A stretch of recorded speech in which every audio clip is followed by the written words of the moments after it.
thought I had it right. I'm just going to shrink that down just a hair. And Thank you for the follow, Barry. all right. We good to go? I'm ready for this. Everybody else? Yes, sir. Yes. All right. So, with that being said, also thank you for the follow, Barry. With that being said, welcome everybody. We're going to start our Outbreak Q&A, also kind of like our little meet and greet for everybody here. So I'll start by letting Hice and Marc speak, say what they want to say to start off on this little meet and greet. Go ahead, Marc. Well, thanks for having us tonight. I'm guessing we're just gonna do a little chat, see what's planned, how things are going, what's the future, I guess, of Outbreak. Yeah.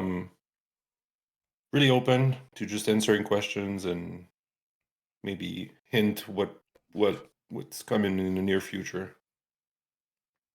If that makes sense. It does. It really does. All right, Hice. I didn't present myself. If anyone is not familiar with the Outbreak team, my name is Marc, and I created this game with my partner David, and now with Matt Hice, who is now part of the team. And I've been storm chasing for now 17 years, I think. Yeah. So this is basically why I created this game, because I wanted to have some of the chasing feeling when it was not possible. So we're getting there. That is understandable. Starting to enjoy it, and sometimes like to a point where I'm like, wow, I really felt like I was chasing at that point. So this is the ultimate goal, and this is where we're going.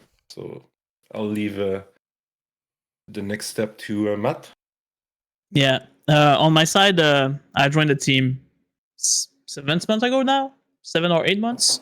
As a programmer, I helped Marc making the game happen and have some new feature in it.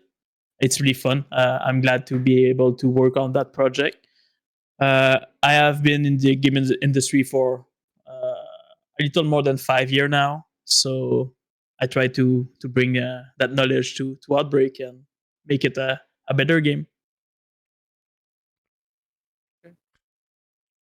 Fraggy? Oh, if y'all want me to introduce myself, yo, what up? I'm Fraggy. I'm your locally neighborhood insane storm chaser. I work in IT. Also, I'm a trained storm spotter for the National Weather Service. Do chase storms and, of course, tornadoes. I've been playing this game since around December, and it really does fill the niche of not being able to chase. Like Marc said, it hits that at home feeling that we needed, and I've been waiting for something like this for like the longest time, and it's just like the most perfect thing I can think of. Instead of me hopping on Pivotal Weather and Radar Omega every single day and just looking at the models in the charts and seeing what's going on and praying to God that Ryan Hall y'all goes live at least once a week. Other than that, yeah, that's about it. Go ahead, Fritz. And I'm Sin Fritz. I'm a content creator. I'm a streamer for the last 11 years of my life here on Twitch.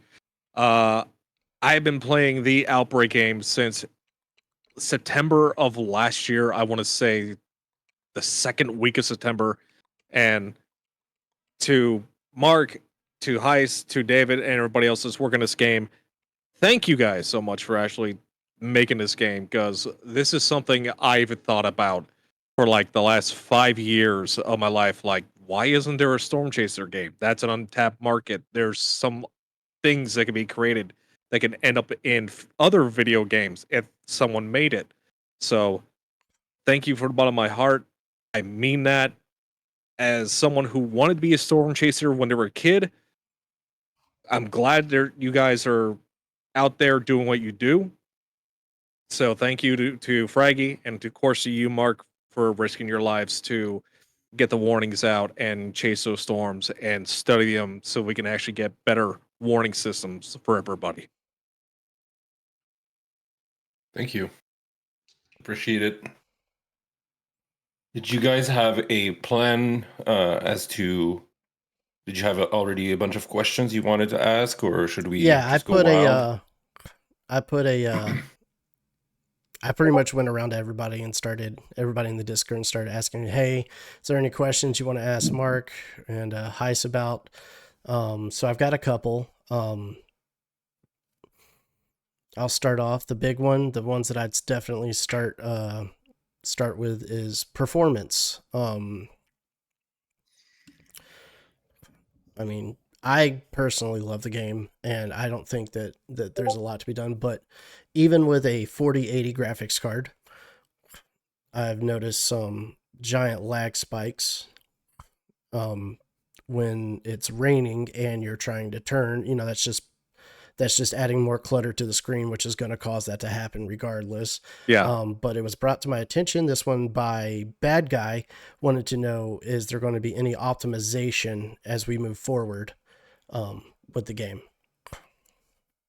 First of all, you said that, but beside from the optimization part, you started by saying that you don't see that there's a lot to be done. I disagree. Well, what I meant is like, as somebody who's enjoying the game, I understand find what you mean.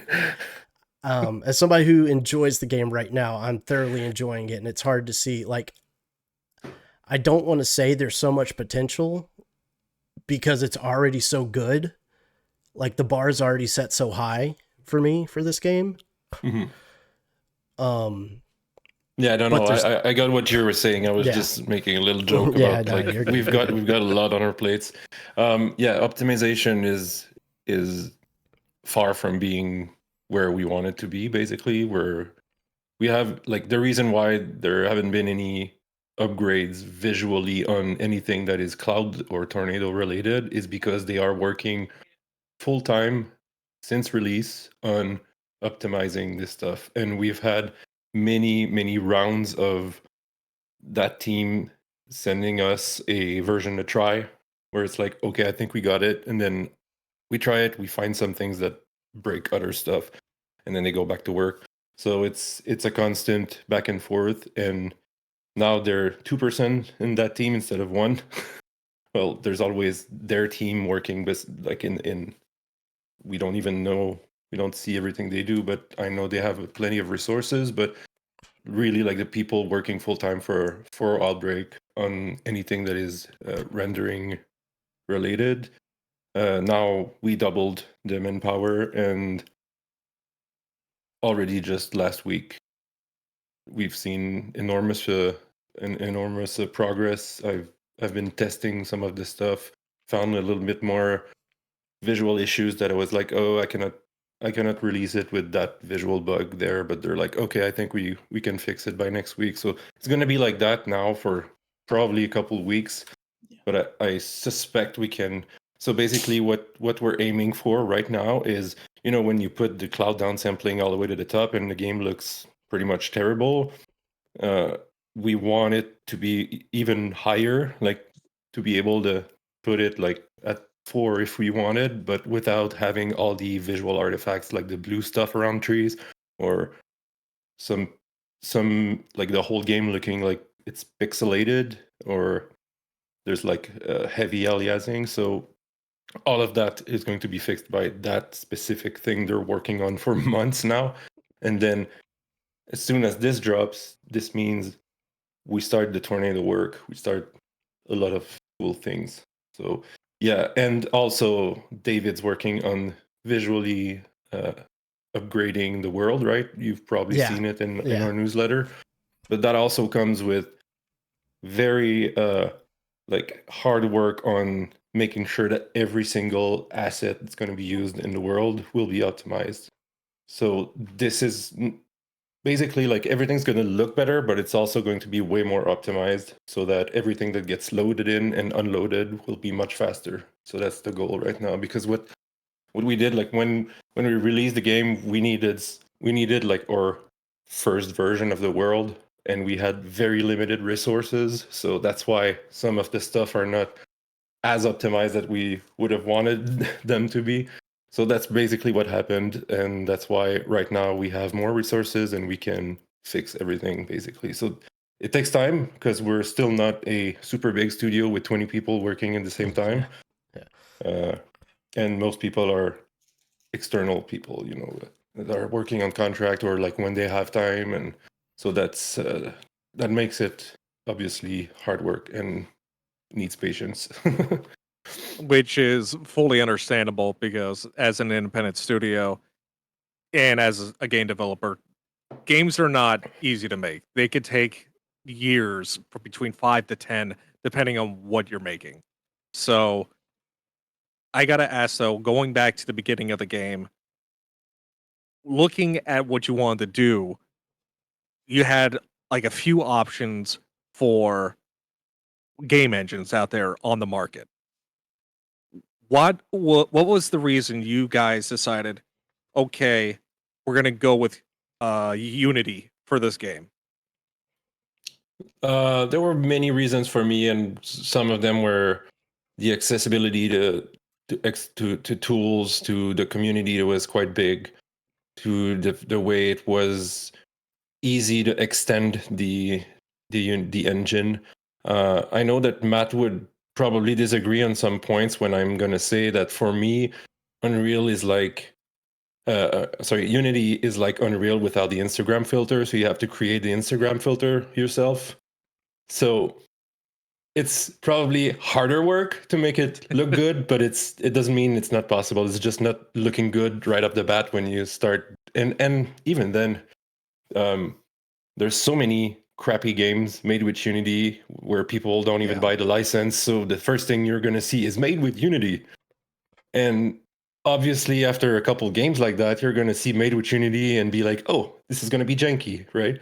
But it doesn't mean that you cannot make something super good looking and whatever. But as I said, we're starting from the bottom and we're working on making it look much better. But for me, it was a decision for. It's hard to say. It was really like how I could extend what we had, and then of course after that, Unity made a bunch of changes. They made different versions of the engine, which complicated everything every time they updated it. So yeah, looking back, I don't know. Maybe it would have been easier on some places, but not on others. So to me, it's like you can do the same. And I don't want to blame a game with bad performances on the engine or looking bad because of the engine. That's totally our fault, and that's totally what we're working on. So that's pretty much my point. So to jump in right here, right now, I'm letting you know right now, the clouds in the game are absolutely beautiful. Like that is some of the best rendering I have seen in a very, very, very long time. As someone who is kind of has that rendering, at least the downsampling down to like, I want to say like near the middle, it already looks pretty good right there, at least in my opinion. Having it towards that little diamond though, it looks even better every single time I try to push my system. There's also like the you know the cloud step size. It's like the second thing that you can change. Obviously, if it's bigger, you're gonna start seeing striations, right? Yeah. And it's and you lose kind of the 3D, especially when you're under it. You kind of can't see any structure anymore because it's all like rings. So in the process of optimizing, we're also trying to they are trying to find some ways of having a much larger step size without affecting the visual aspects of it by finding a better interpolation between those step size. So there's so many things I think that's going to make it run better and without us noticing it anymore, you know? Yeah. But yeah. And I definitely know at some point, like, it's gonna reach that point where it's like, hey, you don't have to have like a high-end graphics card to Yeah. really enjoy this game. You'll be able to use like a 3080 to even get like the best looking that you can. Oh, and I mean, in my mind, a 3080 is still a pretty good card. Like, It still yeah. is. Yeah. We're on like 5090 now, but it's like, do you really Yeah. need that? Come yeah, on. yeah. No, I think my goal is to make it run on a 10 series, you know? And Ooh. I think it's definitely possible. It's just how you deal with the rendering and stuff, and that's Yes. what we're. So that's a lot of work though to make it happen on a 1080. Well, Yeah. I started developing the game with a 1070, so I used to So- run it on it. So I gotta ask, how long have you guys been working on the game in total? Because this just launched in early access last year, so it had to be in development much longer beforehand. Yeah, it's hard to give an exact amount of time, because if you take into account the first time that I talked about it or had the idea of doing it, then I was probably 16 years old.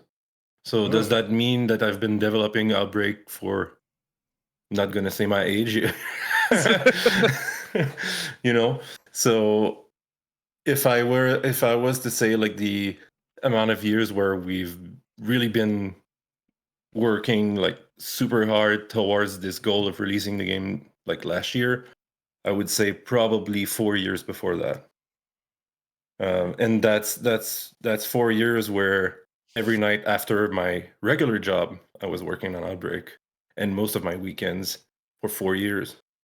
And at some point, I just left just before releasing, and then let's finish this game, let's release it, and now we're full time on it. But I would say 4 years. People are like, "Well, it's been 8 years," and you know, well, sure. The first time I said like I want to make a video game, it was 8 years ago. Maybe it's, you know, so it's always matter of how you see it. I gotcha. Because I remember I posted on Storm Okay. Track like, I think it was 8 years ago, and I was like, I want to make a video game. Do you guys have any idea for the gameplay? And now I'm looking back at it, and that's not how you design a game. Thank God David got into the team and said like, okay, I know how to design video games, so I'm gonna help. And that's pretty much 4 years before the release. Yeah, I gotcha. I wanted to get David in on this call. I know that he's very, very busy though, and I didn't want to bother him because he's always working. Like, I mean, even when he's in the Discord is constantly working, and thank him for that. But I did want to get him in here to get into this call so he can address some of the other cool stuff that I have questions about. But on that note, it is what it is. I will say this though. I do have a lot of questions, but I want to go ahead and get out the fact that, you know, you said it's been a while. It's like you had the idea in your head and then you've been working on it for a while. What was the click moment? What was the moment where you were like, okay, this is where we've got it now. Like, what was your let's drop it in alpha moment for the game? I mean, like when we decided to have a release date, or more like once you realized that you had what you wanted. Yeah. It's when we finally figured out a way to have 100% automatic clouds from the weather data. It was always like it needed a little bit of human work before that, and it was like, I don't know if you remember it, but the clouds were meshes that were like pretty much like Lego blocks put together to form a structure by using an algorithm to look as much as possible as the real thing. And then in the internal team with the testers and with everyone that got involved in this period of time, they make this joke about me in the shower because that's when I have most of my like game changing ideas. So I would come out, I would right in the testers chat. I'm like, guys, I just took one of these showers, and they're like, oh shit, Mark just figured out something. So for me, it's really like I was in the shower, and maybe I can do that, and I can do that. I come out, I'm like, holy crap! I talked to the team that did the clouds for us, and they're like, could we maybe try doing this? And then they're like, yeah, we could try that, and it worked. So it's pretty much when we got that figured out. And you said you like how the clouds look, but I think Oh yeah. we're like even like at half of their potential, like visually, because there's going to be so much tweaking, and like the single fact that it's based on physics, and that what you see is not cheating, you know, Yeah. because in video games, skies are always cheated. It's like, oh, it gets cloudy, it starts raining, there's some games with tornadoes appearing, but it's all make believe. And now we have something that we wanted to be like, that you could look at the actual weather map and see something that totally makes sense. So Yeah. that's the big thing for me that was going to make me do like, okay, we can release the game, and from now on it's going to just get better, but we got the thing, you know. That's pretty much it. Fritz? Just hearing that, I'm just blown away. I mean, half? Oh my god. that has me excited to see what it's going to look like in the future. It really does. Yeah. And god. And speaking like how like some, skies are in a lot of video games, it's mostly because of the skybox. It's either just a texture or just whatever people are also doing to actually put like a weather system in their game. It's mostly just like a trick, like a little old Yeah. school trick that devs do, and mostly because it takes up like a lot of processing power. Yeah, and because So- it doesn't make sense to have a full-fledged weather simulation in a game where you just shoot people, you know? Exactly. And the only game I could think that probably got even close to that originally was probably Just Cause 4, because they had a tornado system in their game, but it was so, I don't want to say it wasn't buggy, but it was not as optimized as it could have been, because depending on your graphics card, it would crash the game. But knowing how the weather system is currently in Outbreak, I like it.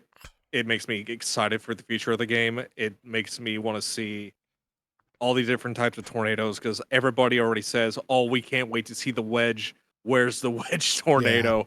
And I'm sitting here going, "Well, we got wedge, we got stovepipe, we got water spouts out there. We have all these different types of tornadoes that can happen." Do you think will it be possible to see like other variations of tornadoes besides the stovepipe, the rope, and the wedge? Yeah, definitely. I have a visual, like a whole table of visual examples of the types of tornadoes that I want to have in a game. And it's not like presets, you know. It's all like the scenarios have actual values, so they're, in fact, even though like most of the time you will see a stovepipe and it's going to look like the next stovepipe that you see, but technically it's all like there's like centimeters of precision in the size of every part of the tornado, right? Yeah. So Right. so from that, and then you add the possibility of having multi-vortex, and then the stages between multi-vortex, Mhm. wedge, stovepipe, cone, and then you can like have a slider between each of these kind of tornadoes and have unique ones from that. Well, that's where we're going basically with the tornadoes. So what we want at the end of the day is to have like tornadoes that are almost like always unique.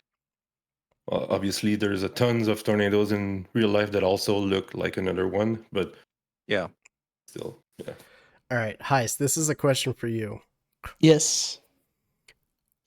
How often is it that when Mark has one of his brainstorming showers, are you instantly coming out like, oh God, here we go. Now I got to start scripting a whole nother thing. it did not affect my work much as of yet because I have so much work in my backlog. So when you find something new, it's just piling up on my stack, and I'm trying to reduce the stack of the stuff I need to do, but it's always piling up and up. So basically, you're looking at a stack going, oh, it keeps getting higher. Pretty much. Yeah. That's funny. So Go ahead. I have to ask basically this. As it stands right now, we are chasing basically tornadoes set up via a scenario, Yeah. and they have been repeating for a while. Do you think at some time in the future that it will be like randomly generated, that we will not need to do it like a scenario anymore? It's just be like it can come up with something on its own, and just we can go out there and chase it then.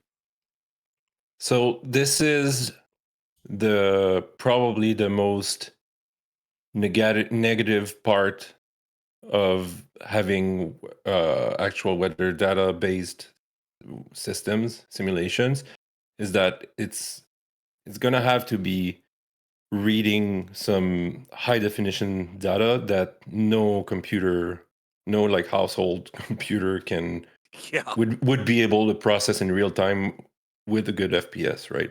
Yeah. So that's why we actually run those models on supercomputers and process them in a format that's pretty much the thing that changed everything. We found a way to make that data like so compact together that the GPU can read it, right? So if we were to make like a random stuff basically, well then nothing would make sense anymore. We could spawn tornadoes with random clouds. I could do that in a second, but the whole spirit of Outbreak is you can read the maps and it's going to make sense, right? Yes. So that being said, we have plans to counter that. We have game modes to counter that in mind. We're going to have more scenarios more often also. It's just that we're also like in early access and development. So obviously sometimes I'm stuck doing so much for fixing bugs that there's a week where I didn't have time to integrate new scenarios, right? So, but in the future, when we reach a certain level of like things are going well, the game is starting to get where we want it to be, then the goal is just to simulate, and integrate more scenarios. But then we also have designed new game modes that are going to make it exciting and new every time. So that's what I'm going to say. I think it's all you need to say on that. Oh yeah. Yeah. All right. And just to add to that, that also opens the door for possibly like more competitive stuff in the future. So yeah, no, that makes a lot of sense. And Oh yeah. because if, as you said, you know, if you tried to render that in real time, it's going to be a big problem. Computers are not going to be able to handle that properly. Already, you know, I just got done right before we started the Q&A. We were chasing a huge stovepipe right off to the west of Westport, and I mean, I was listening to my 4080 and it was already sounding like, you know, am I at a drag strip? But that's because I play the game maxed out. Yeah. And if you're trying to do multiple steps in that, like you're talking about RAM usage, you're talking about core usage, you're going to put your computer through a lot just to be able to do that in real time, because it's having to use more of those utilities. And like you would need probably like, let's say you have like the best gaming PC you could have like today, you probably need like, I don't know, I'm gonna say at least 10 or 20 of them to run to run the weather, and that's not in real time. That's like you're gonna get a frame in a couple seconds. That's pretty much it. So And so yeah. Heist, But that's why, like, we have a bunch of requests to see Yuki. oh yes. Oh my god. Give me 1 second. So with that said, I definitely have a question. Actually, I've been thinking about with the game. I was actually talking with you about this, Fraggy, the other night, and I think I was talking with my community about it. So we all know that storm chasers not only are going out there collecting the data on the storm as it's happening, you guys are also out there on the field checking on the damage that has been done and trying to categorize like what what size tornado this was. So I'm kind of curious, is there any chance in the future that we could possibly see like that aspect brought into Outbreak then as like something we do after the chase ends?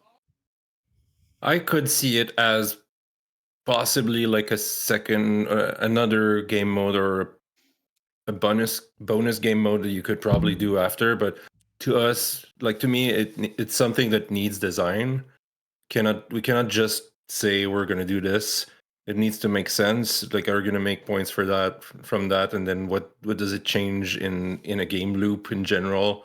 Uh, and also, we have to remind ourselves that okay, we are a storm chasing game, so that's the first thing we are. So do we want to include a damage assessment? Because that's not really what like I. Whenever I get into a town, I was in Greenfield last year when basically the strongest tornado ever recorded happened, and when we saw the tornado. It was over town, and we saw the damage there. We saw there was already like emergency services. They were ready. They were already there. So the first thing we needed to do is get out of their way, right? Yeah. If you're not the first one there, you let them do their You job. get out of their way. Always. Exactly. And Yes. and it was highly difficult to see that tornado at that point when it hit town, because it was like almost entirely hidden in rain. Mm-hmm. You had to be at a certain weird angle to see it. So, and it kept going for a little while after. So Yeah, you had to figured be out like we're just gonna right keep going, notch. right? Right So- between the hell core and the inflow notch, if I remember correctly. Yeah, exactly. Small little spot that you had. Yeah, it was very scary because you at first, like, we didn't see it, and the only way we had to like navigate to see where the tornado was by looking at which horizontal direction the wind and the rain was going, because the rain was not falling from the sky, it was sideways. And it was like, oh, it just shifted like this, so it means it's now right there, so we were navigating just by looking at where the wind was going, basically. So that being said, for your question, I think it's possible. We have been talking about it, but I think it needs design. It needs to really, like, does it have a place in the game? It could, especially if a lot of people ask for it. But we're also, everything that we do, we try to have a solid game design, and that's pretty much what David taught me when joining me. It's like you cannot just have an idea and add it. You need to really like Go into the core of it. Yeah. How's it work? Yeah. How are you going to design it? Yeah. Every little aspect of it. Yeah. Yeah. So this is another one that came from Kimberly. She wants to know Hi, Kim. Hello, Kim. when we are going to see nocturnal tornadoes make their appearance into the game. And the hell that they actually are, because my God, they are terrifying. Even for chasing them, they are terrifying. This is technically something that I could try setting a scenario and changing its time to be during nighttime, and we would be completely in darkness. But then how would the camera work? How would the report phone work if you can't see anything and you only rely on lightning strikes? Yeah. This also means we need to We do anyway, lightning. we planned on redoing the entire camera system already, so it's already like coming soon. But that being said, when I'm talking about design, that's pretty much it. Like, okay, we cannot just add a night mode because you're just gonna we already have a problem where like people, me myself first, just use our phone or the camera to see if it's about to happen, because it usually sees it before you can actually see it, right? So imagine during night chases, you're just going to use your phone everywhere. Oh, and we all. Hice said it before. We had a chat about this, and he was like, "Well, we would also need to fix the goddamn headlights if we were to do that." So, with that being said, that was another question that was brought up to me: is when are the rally lights actually going to work? Yeah, I had a few friends ask me about the just the regular lights on the car, because it feels like the lights are not as powerful as they could be, nor are they as stretching as far out as it could be. Like high beams, it feels like we're running on the beams. low beams instead of just high beams. See, that's one of the annoying Unity things that happened with their updates. They changed the way light was. They changed the way the fall off of the lights is compared to a previous rendering pipeline that we had. So you had like a more linear fall off, and now it's like so quick to go to zero or near zero that in order to have a light cast far enough, no matter, like, you can change the distance of a light and it's not going to work because the light falls off to zero like almost instantly. So that's why right now the headlights are way too bright when you're close, because we wanted it to at least cast a little bit further away, right? Yeah. Right. There are solutions to that. We're going to do it, but we just wanted to get some engine and performance issues out of the way first, because that's going to require us to modify a little bit of the engine, like in the actual way it works. So it means we're going to modify the rendering pipeline of Unity that we're using to go back to linear for us. So it's definitely possible. People have been doing it. We're just not there in the priority list. But once this is fixed, not only the headlights is going to make sense, but also like every light device that you're going to have are going to cast light and you're going to actually see it, right? So right now it's just that only the headlights are overly strong enough that you can actually see something, and even then it's not far enough. So like in reality, the which one were you talking about? Which light? The bull bars, rally, the rally lights. So in reality, the rally lights actually cast light right now, but you would need to put it so strong to see something that it would be like way too bright and completely white in front of you.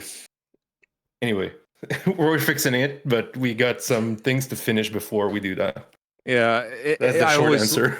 Yeah, I always learned what that Unity's main issue was always like lighting, and because of the constant updates and the changes. That's one of the things that Unreal got easier for people. Like lighting is better right off the bat. That's what that's what a lot of people Hice basically was telling me. Yeah, a lot of people basically like, okay, I'm gonna use Unreal just for the lighting alone. And I think Hice, even you told me like Unreal is a bit of a pain to deal with personally, because it's a little bit harder to make a game inside of it. You need more knowledge than like if you're making a game for the first time. Unity will be more approachable and will be accessible to make stuff, because Unreal, since it's in C++, will go a little bit in code, not too much. Since it's in C++, it's a lot more complex than C#. You need to learn a lot of specific thing about Unreal, how Unreal implement their thing, and you follow what Unreal is doing. You can always modify the engine, but if you don't want to start modifying the engine for everything you want to do, you need to follow what Unreal has in mind for you to how to create your game. So when you're starting and you don't know pretty much what you're doing, it's hard to do. And also, each system inside Unreal is so complex that having a small team learning everything to make a great game with it, it's a lot of time. So that's why there's some indie games in Unreal, but they don't use everything Unreal is able to offer because it's just too complex. Yeah, a small indie dev I could think of that has basically made a couple games by himself in Unreal. Lixian, who is an editor for Markiplier out there, Hmm. he has done these small horror games in Unreal, and even he says it's so complex. I don't know what I'm looking at. This makes no sense. Um, I like it, but I like Unity more. I like Godot more. So if anybody out there is making an indie game in Unreal, good luck. Yeah. But There's a lot of good stuff also with Unreal, oh, but it's just there's a lot of yeah, good stuff on Unreal, a lot. But it's Unreal is better in my personal opinion if you have like a much larger team that exactly. can actually take the time, go through it together, and figure out what's the best thing to use. I agree. I'm posting links. Heist, what were you trying to post? It's my bot posting my Discord. I will disable it for now. Oh, sorry. It's all right. You got a warning. Yeah. Yeah. Even My bad. my own mod got a warning, like I can't yell. Hold on, let me see if I can turn that off real quick. I don't know why it's All right. still going. It should be off. So while you're working on that, I just thought of this off the top of my head, and actually, even the chat has even asked this already. Like, we already have the Dominator 3 inside the game. Oh, you beat me to the question. Uh huh. When or is it possible down the line in the future we will see the TIV in the game? So the TIV is already in the making.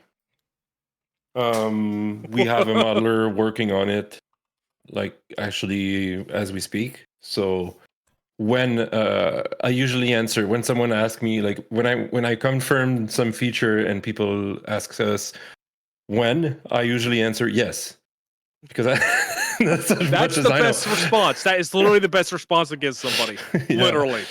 But to be like joking aside, this is going to be a car that takes more time to do than the other ones, because you can't start from just a regular car and add the custom stuff, because it's a lot of custom stuff. So but we've got the authorization from the owners of the TIV, because you cannot do that without asking. Yeah. We got pictures of them from them, so we're working on it right now. There's also another pickup truck, a bigger one than the small one we have right now. And there's going to be more cars, but that's the ones that are like actively being worked on right now. Yeah. Nice. Nice. And speaking on the Dominator, because we were playing this the other night, everybody knows about the anchoring that you have to do to make sure your Dominator doesn't fly. But I know a lot of people have been wondering about the rockets on top of the Dominator. Is it possible that we will possibly see them being something we can actually launch into the tornado in the game, just like Reed does in real life with his Dominator 3? Or are you thinking like keep them stationary, have it set up to where if you anchor, the whole entire vehicle is a probe then? Yeah. We already want to have something more than just being something that you can just sit and get hit by a tornado safely, right? At least it's going to be something that you can use like you're the probe. I was But actually but thinking it needs something like design that. again. Yeah. Will it make it too OP? What's it Maybe. mean for the other probes? Because you can just double your points just because you drop a probe next to it, right? So it needs to be a little bit thought of, and I the always rockets for me would be Yeah. like a nice addition to that thing, but just being Yeah. like extremely cool to see. Like, 'Cause can you I imagine always just looked seeing at that from the distance? Like, because I always looked at it like if you're going to use the rockets, you should have like a system where you actually have to aim it at a to aim it, tornado yeah. and then launch it, and it can only last in a tornado for so long before it's shot out, and you have to go track it down somewhere. Hmm. But Yeah. like I said, that's a system that you guys have to develop for. And I know people want to see it because everyone's looking at those rockets going, I want to launch those. Yeah, definitely. We need, if like as we already said, it needs to be thoroughly designed. But Mhm. even if it doesn't end up being like a massive like points maker, I think we would all benefit from at least having to visually do it, you know. But yeah, Yeah, 100%. basically, like probably we just need to really make it like make sense in the gameplay loop. All Basically. right. With that said, Hice, how far up on the Trello board is that for you? I don't think it's on it right now. No. I can only No. imagine. Like, I'm about to pull up the Trello board here in a second. So Yeah, I you can see do what that. he's going through, but I don't want to mess Currently, with the I'm video feed. fixing some bug with the CB system I implemented last week. OQA made a pass on it, and I'm currently fixing it to have it ready for the next update. All right. So another question that was brought to my attention was, is there any possible future ideas of implementing a second radar station instead of having the forward reading radar, like having a Western radar, so we can get different looks at the velocities and so on and so forth, just different looks at the radar precision. Since radar is generated from the model data, even velocity is calculated from the weather data. If we wanted to add another station somewhere, it means twice the textures. So it's not impossible, but you need to generate more stuff, and it means that every scenario is going to be a little bit more on your disk and on your RAM when you load it. So even a vehicle like the Dow would be the same situation then. The DAO, we could probably make it more, like if we were to do something like that, we could probably try to do something that actually scans it and generates images live from some sort of algorithm. But it would need to be like, it's probably a lot of work to do, and it's not impossible. But I would see some more. I would see more chances of it happening with a vehicle like the DAO than it would be for an actual complete like station, radar station. Yeah. Gotcha. That being said, the DAO, we don't have we cannot do it without license. License. The proper license, and it's going to be harder than the TIV to get. Yeah, but we can create our own version of it, you know, that's going to be different, looking different, based on another truck, with a different name. You know. And if you had to make your own vehicle of it, though, would you have the player be able to drive it, or would it be something that you would actually set up that would actually be driven by AI? I never thought about it being driven by AI, but it would be easier to do.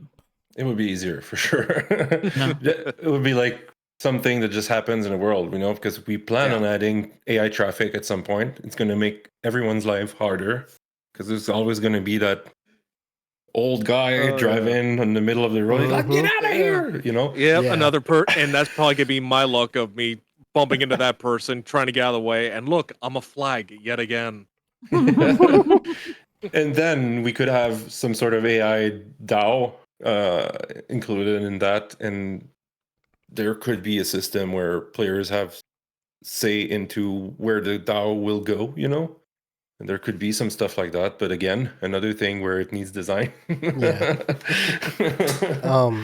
So Mark, you can attest to this. Roadblocks like police roadblocks that usually cord off roads that stop or impede traffic from going towards these dangerous areas. Something that was asked was, would we have like stationary police cars in certain places on certain scenarios to block, as adding that I guess you would say immersion factor to it, to add to that. Right now you already have a couple places where with barriers in front of Oh, I send those road flying. I intersections. have no care for those. I Yeah, run you can send them 100% flying, fast. or you can go around. And so, if we placed a cop vehicle at an intersection, people would just go around. And I see it more like we need to add more customization, more cars. We need emergency vehicles, and then, Yeah, in my honest Yeah. opinion, I think it's going to be something that could happen more in a RP situation rather than a scripted thing that the game gives you Gotcha. and that you don't care anyway. gotcha, Yeah. gotcha, 'Cause- gotcha. So I think like if we had police cars and like firefighters and stuff, I think people could start, and maybe like a little bit more people in one game, then people could start making some very crazy scenarios. All right. Here's a question from my wife. She wants to know when we're going to get the Volkswagen Beetle. My guess is the rally car version of it. The Volkswagen Beetle. Oh, Good boy. question. Didn't plan for it yet. I would say though, a dune buggy type vehicle would be pretty cool, especially for Yeah. those tornadoes that spawn off on. I know that we got the Hammerhead, and the Hammerhead's fantastic. If Yeah. you don't know me, whoever's in the chat, and you don't know me, I literally live in that thing. mean, that is my bread and Roll butter. Force, right? Roll Yeah. Force. Roll force. And I just drive like I catch every tornado in the field if I can. Like that's just the way it is with me. But I've like a dune buggy catching out in the field would be pretty gnarly. Oh god, here comes the roll force chance in the chat. Yeah, but again, that's something that like if you have, go ahead, Ice. You wanted? I'm pretty sure you were going to say the same thing as me. I'm not sure. I was thinking about some. No, go ahead. Okay. I was gonna say if you have like a dune buggy that's even better than the Hammerhead on off road, it needs to have a downside as well. Yeah. It cannot become like the supercar that can go anywhere at great speed and make pretty much all of the constraints of the world disappear, right? Yeah. That being said, it's probably one of the questions, or it would probably come up at some point, but we will add more roads. There are a lot of dead spots right now that are way too big. That gap on Yeah, that gap on I think Bakersville that everybody just cuts through instead of taking the roads around. We just drive straight through it. Yeah, I'm debating in my head if I put a bunch of rocks there just to make a joke to people. Or I say leave it alone and just maybe raise the ground a little bit, so that way if people are going downhill, they hit it and they jump, maybe wreck. Yeah. Or like put a we park wanna- there with a fountain, so where like it makes it more difficult to go around it. Yeah. Yeah, but we always wanted the road network to be some sort of a challenge. That's why, like, when you enter a town, there's no like straight way towards it. You need to actually do a turn and another Yeah. turn. Does this still make sense after months of people playing? I'm still debating in my head. Maybe we just need straight lines through towns, and we definitely need more roads. Because we're still to a point where sometimes a tornado will just happen and there were no options. Yeah.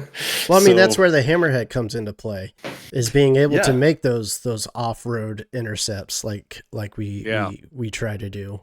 Yeah, it but adds an that- aspect I think to the the game. hammer. Yeah, but I think the Hammerhead is probably where we want to go, like in terms of off-roading. It's going to be a little bit different. I think you probably heard about it. Like it's going to be like a regular car, but then you can turn on the four-wheel drive. Yes. And then at this point, it's going to spend more gas, but it's going to be more effective. And when you're just doing regular road, you can spend a little bit less fuel, right?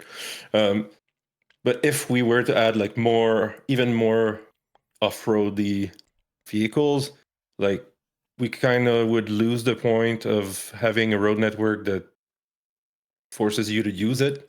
And I think like the balance is to fix our road network where it Yeah. needs to be fixed, Yeah. basically. Yeah. So, speaking of road networks, let's talk about the map itself right here. Mm-hmm. So, as everybody knows, the map is currently a recreation of Tornado Alley in the Yeah. United States. There is another section of the United States known for its tornadoes, and that is Dixie Alley. Welcome to my Where, stomping ground. yeah.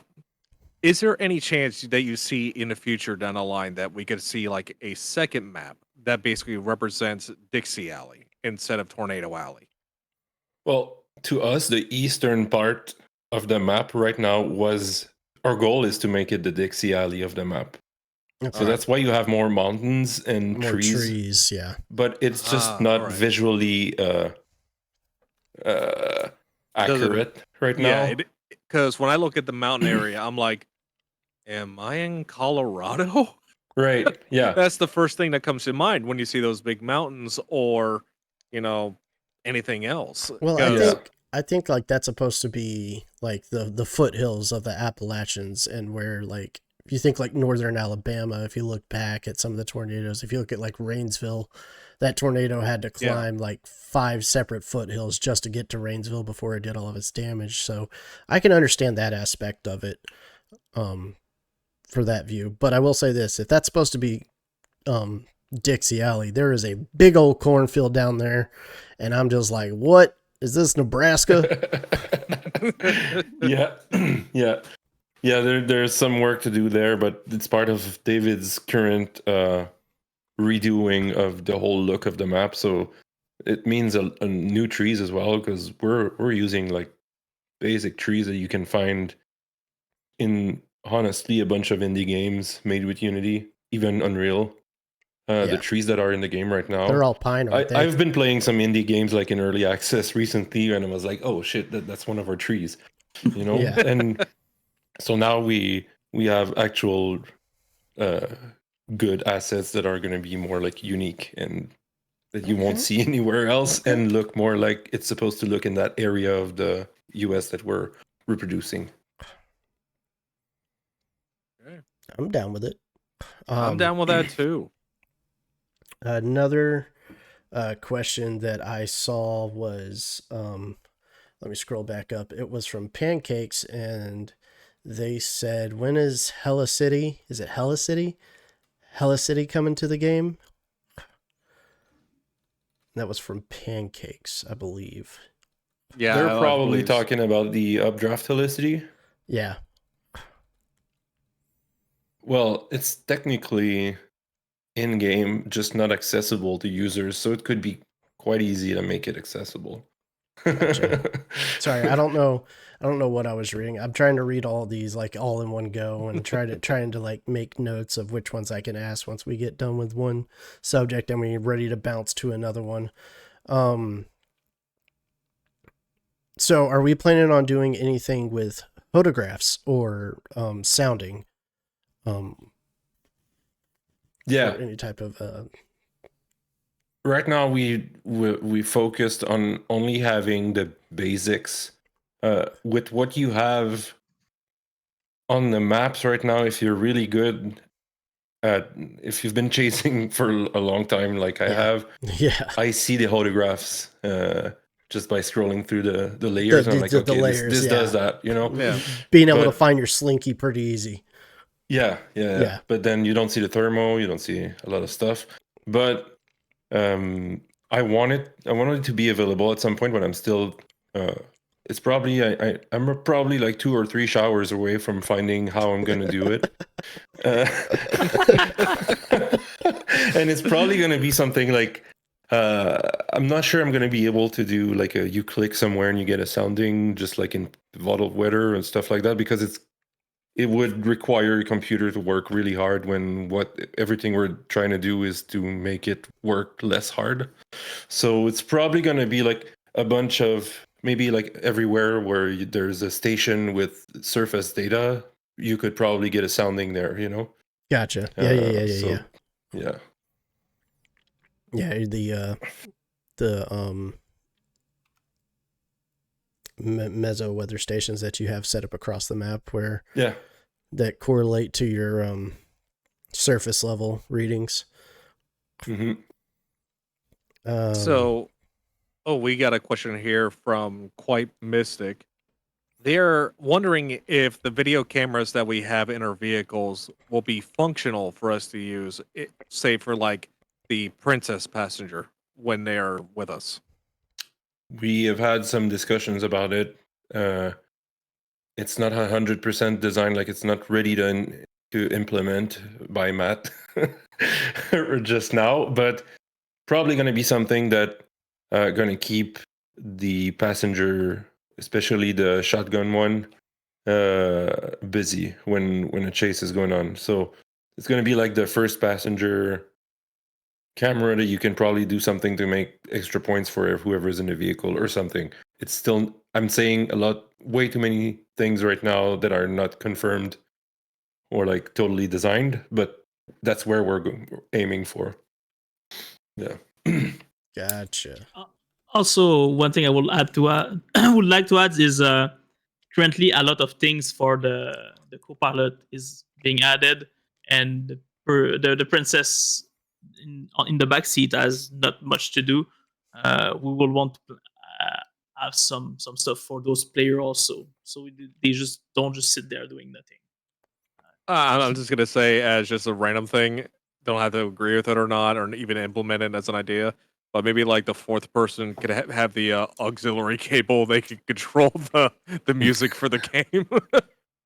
I think there's a lot of funny things that we could add for, like, even when you're out of your cars and you're waiting for the storm to start producing, sometimes you have a little bit of waiting.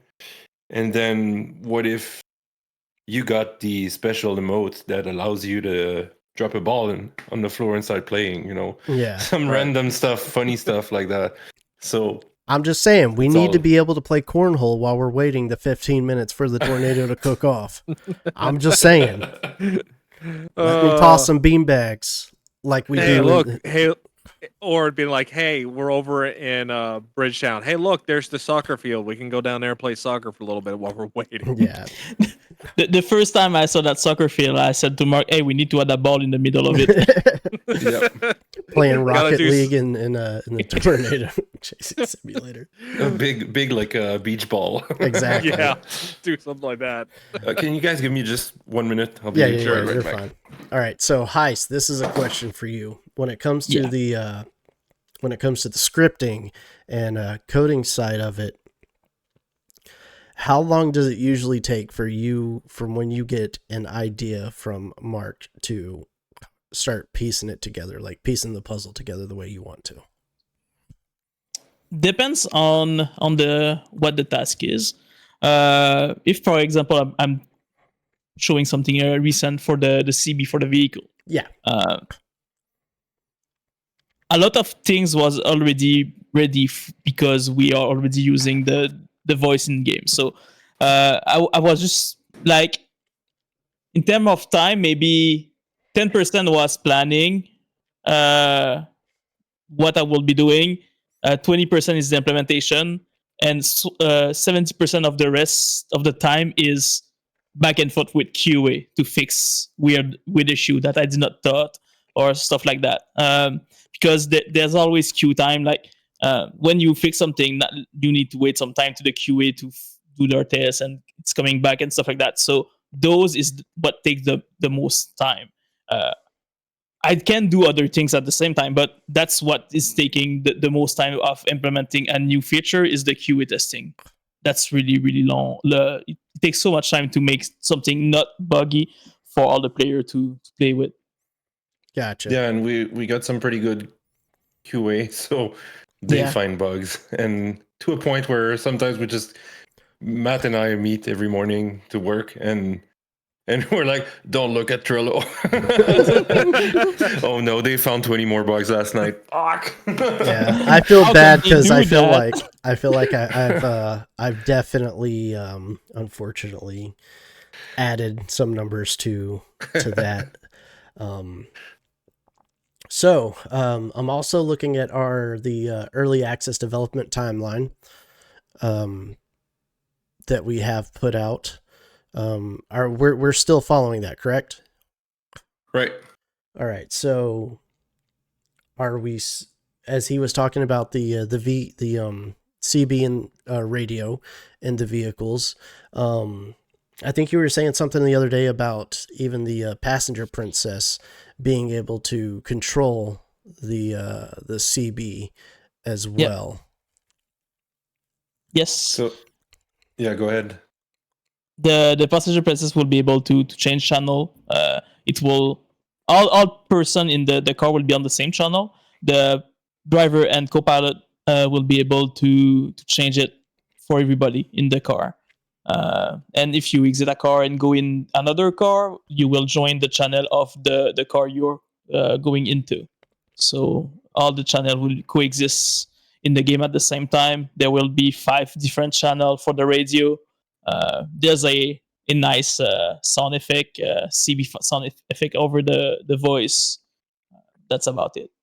And then if you have someone's car driving by talking on his radio, you're gonna hear their normal 3D voice going by because you're not in the radio channel. So it's all going to transition from like, oh, this person is talking on their radio, but we just hear it like it's a normal voice. Yeah. But then if you get into that voice channel, the CB channel, then you're gonna hear it as a radio channel thing. Yeah. Yeah. One thing also is all the people in the car will not hear the person talking over the radio in the same car. They will hear the normal voice, but everybody in the other car will hear the CB. So like proximity canceling and proximity active type deal. Yeah, you will hear the CB when it makes sense, and you will hear the voice chat when it makes sense. Yeah, because if you're in the same vehicle with someone, it would be weird to hear them through a radio, right? Yeah. Yeah. So are we talking like if you've ever played Squad or anything like that? Are we talking like the same radio effects as that game? So like you have the squawk sound. There is an opening and closing sound. Gotcha. It's more like a little high-pitched beep when you release it, and I think it's just or is it the opposite? I'm not even sure. I don't remember. But there's definitely one sound when you open it and one sound when you close it. Gotcha. I think I actually have something here that could probably get close to that, at least because I have voice mod and everything. Technically, you. Oops, sorry. But I would have to find it because it's been a while since I actually seen it in my stuff. But go ahead. Friday night, I streamed with Walk testing the dev build with the CB, so you can see how it's looking right now. Oh, nice. Probably in your. There. Yeah, I can send you a timestamp if you want. Okay, I found it. So basically, maybe something like this. Yeah, similar, not exactly like this, but something similar like that. Similar to this. Yeah. Very nice. I can dig it. That's definitely a vibe. It adds more to that immersion factor, which I definitely love in my simulation games. So I see on my end, I'm looking in the chat, looking at question. I'm seeing multiple ones, but I gotta ask this one from Amir Monkey, and I apologize, Fraggy. It's gotta be asked. They want to know if we know the Muffin Man. Oh my god.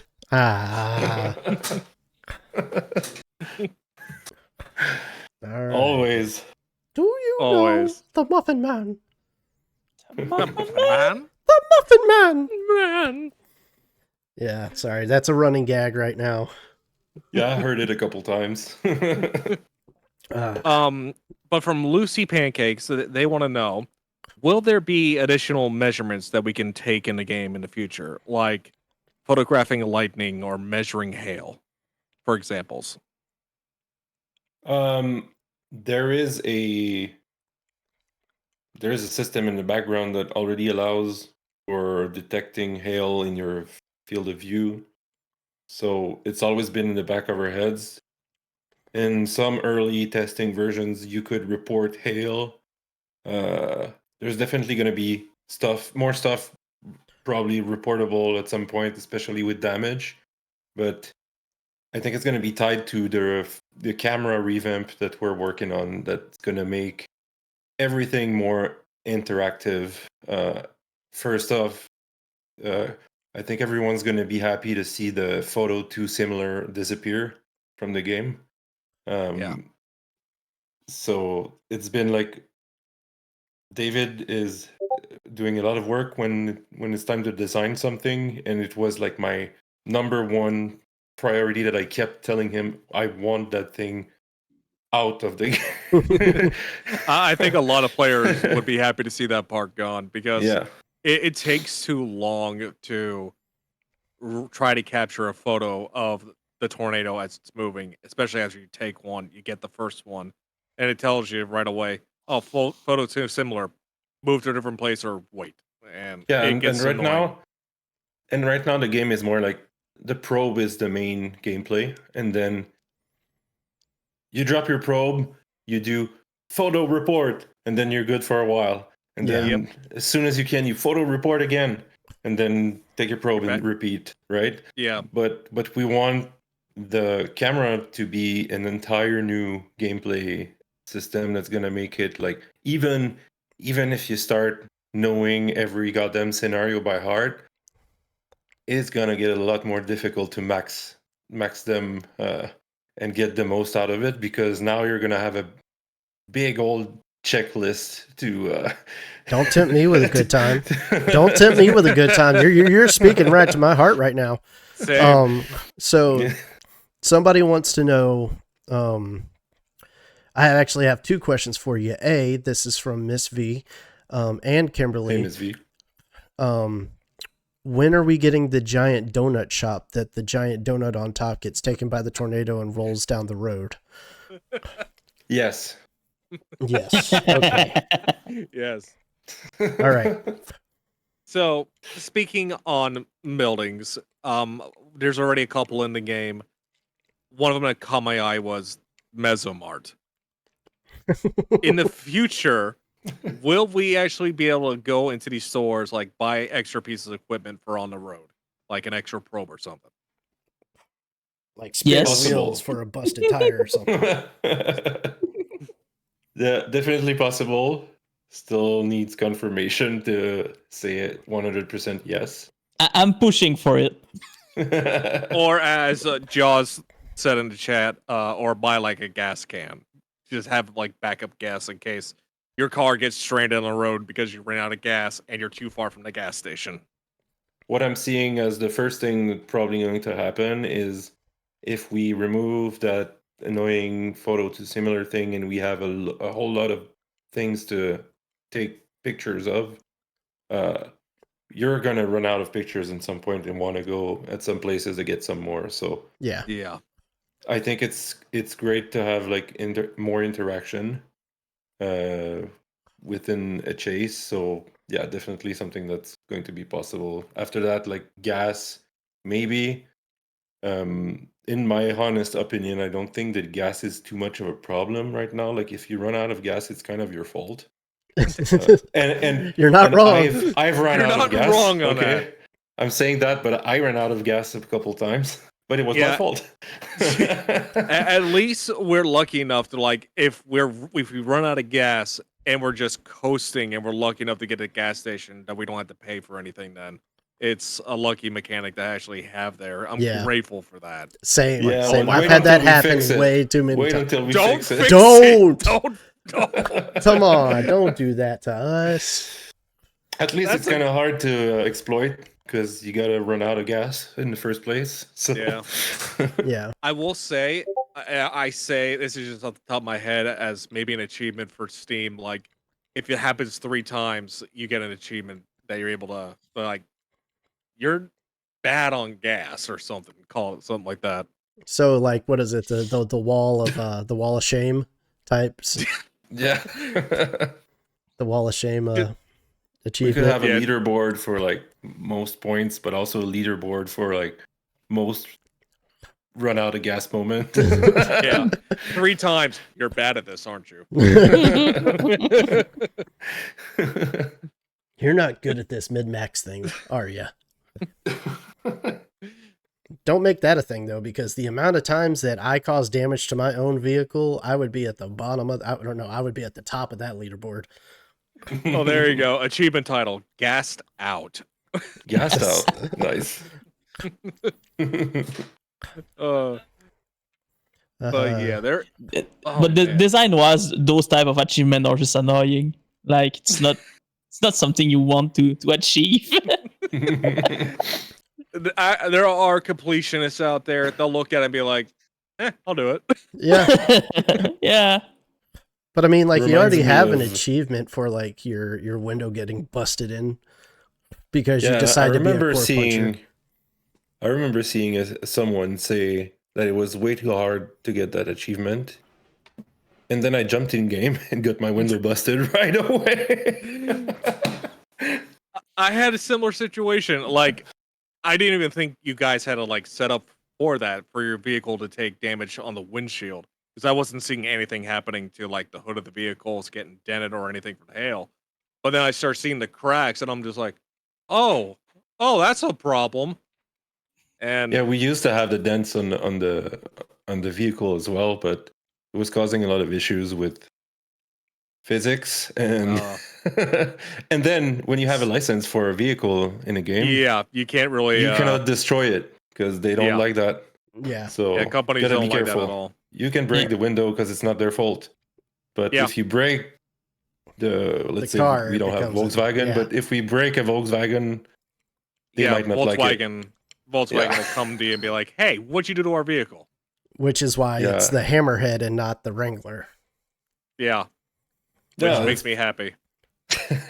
I will say this: there have been some moments with a game that, how can I put this, where it felt like I'm looking at the tornadoes as they're on the map, and sometimes we'll get twins. Is there any chance at some point in the future you guys are thinking of like, okay, we got 2 tornadoes spawning here, they're close enough. What if we set it up to like for a scenario where they actually merge? that could be one of the many forms that a tornado could take. There we go. I think the merging is probably the hardest one, The hardest part, yeah. but it's on my bucket list. Okay. I definitely know I would love to see that, because a lot of us have seen twins, sometimes even 3 if we're lucky, from one storm cell. We're just like, okay, what Yeah. is going on here? I don't like this. I'm surrounded by death.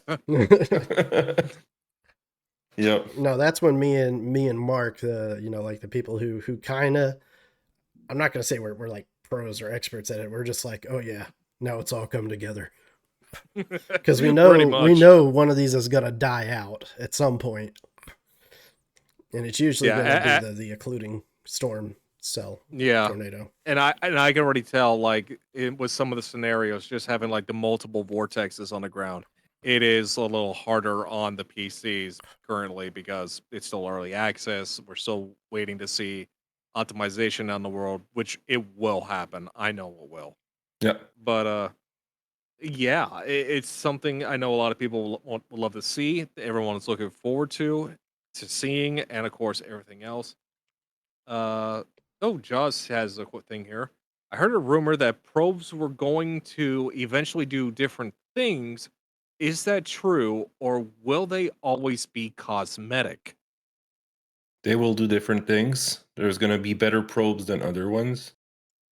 There's gonna be some probes that don't get data above a certain wind speed. So you're gonna have to get the better one or upgrade it. I'm not sure how we're gonna do it. And then we're also gonna change how you have your probe. Like right now, if it made points and you pick it up, you're kind of stuck waiting for it to upload, right?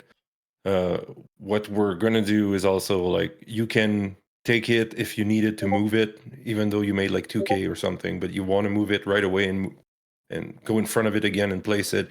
you can like try to max out with your one single probe and decide when you upload the data. So that's Gotcha. one of the things that we want to do. Yeah. All right. And Go ahead, Fritz.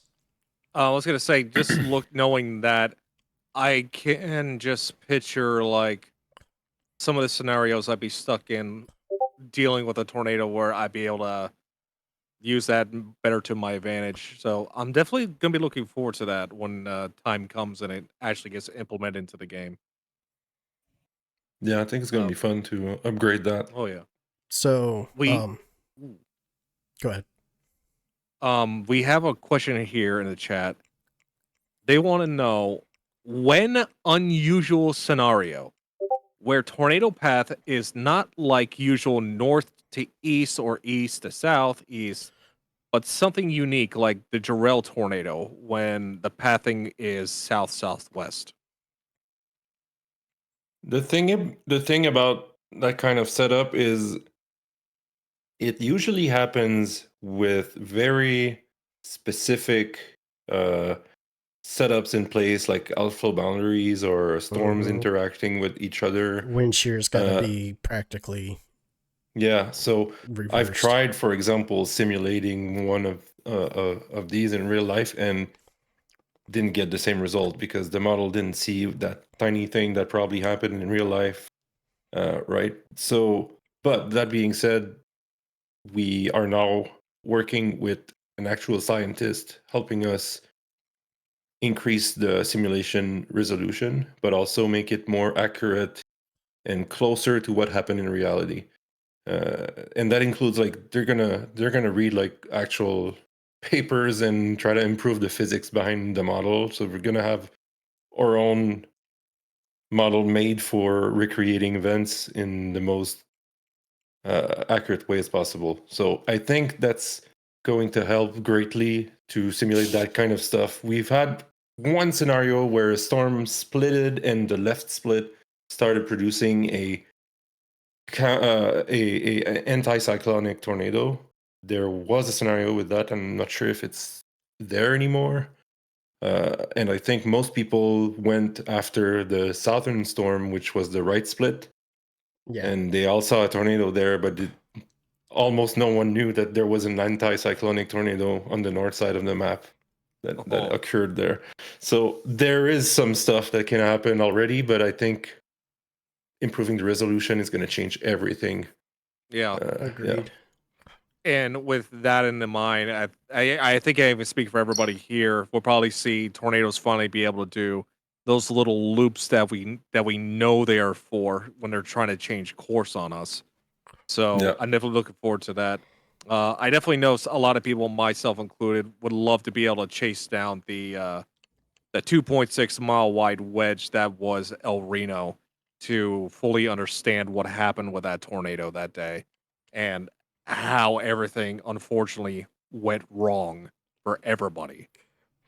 And with that update, I think that would be finally possible, and it would probably even benefit a lot of the scientists that are studying exactly what went wrong that day for a tornado like that to even happen.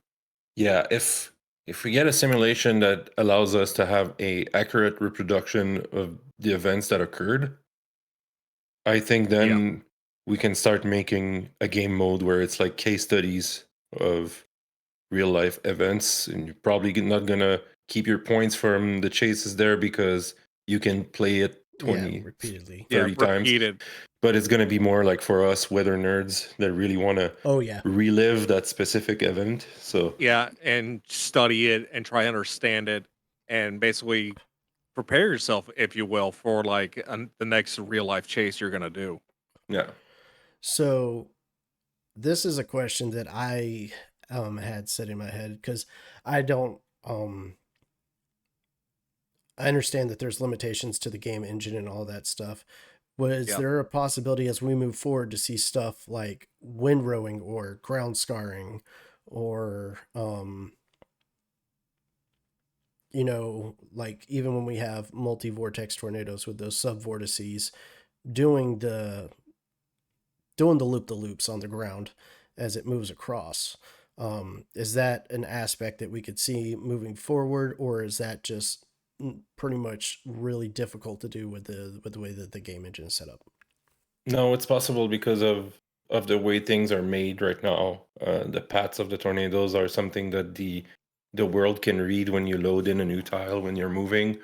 Um, it's possible to change a vegetation element somewhere if something happened. It can be either removing it or putting dead crops, or like, you can change something on the terrain depending on a path. So we could do that, and then ground scouring for the strongest tornadoes. That's Yeah. something that's also doable. You can modify the terrain with code, but it has to be well optimized, but it's definitely possible.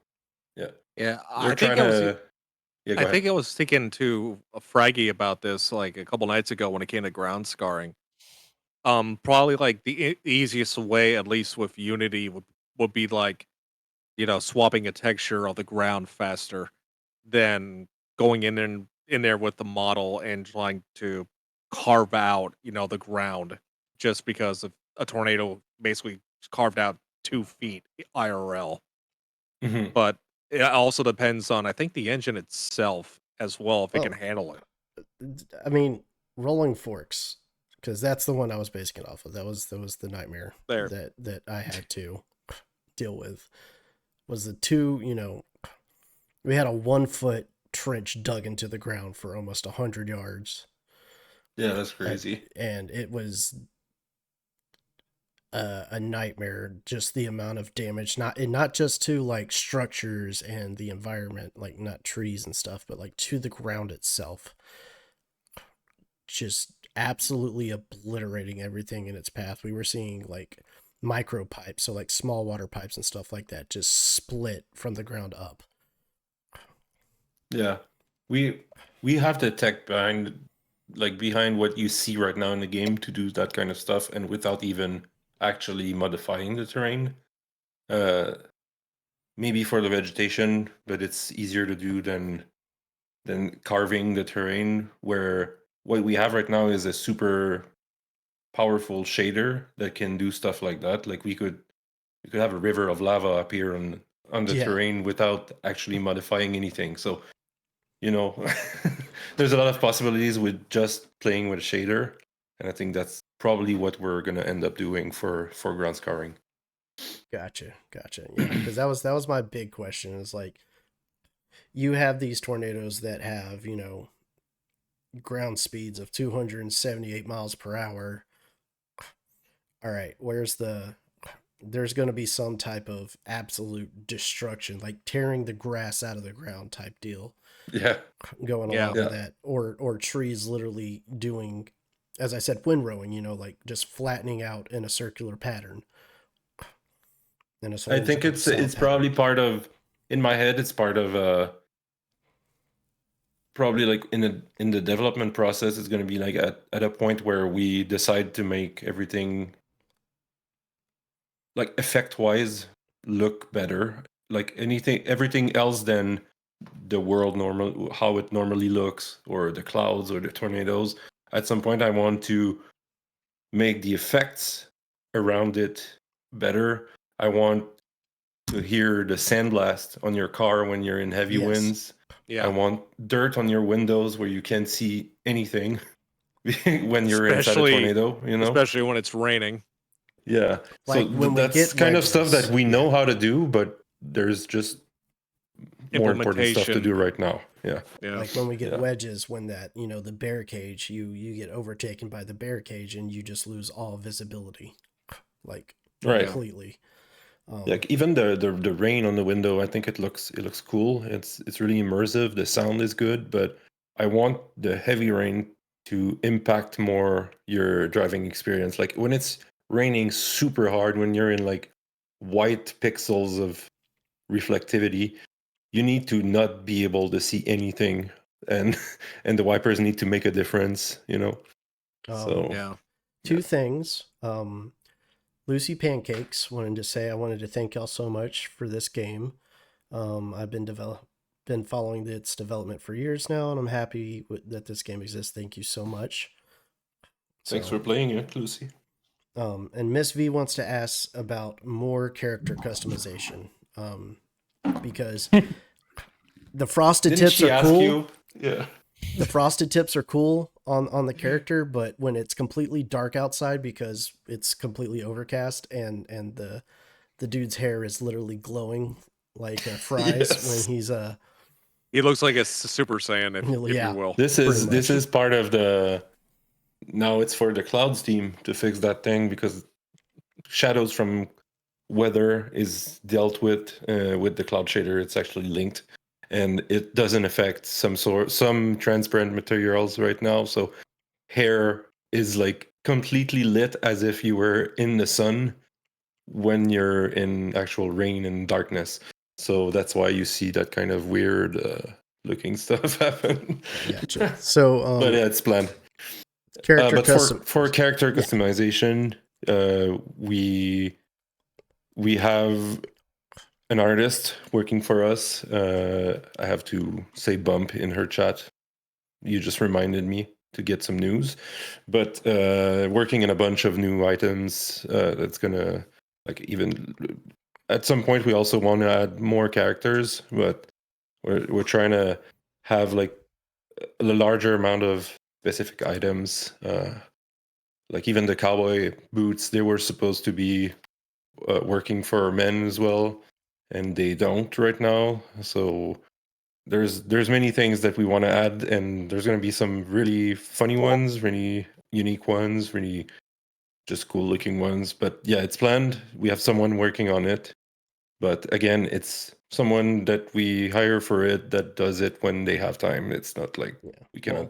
Let me hire know if you full-time need artists. a model. I'll bring my luscious locks and my dad bod into the scene for you, and we'll have a real chaser scenario.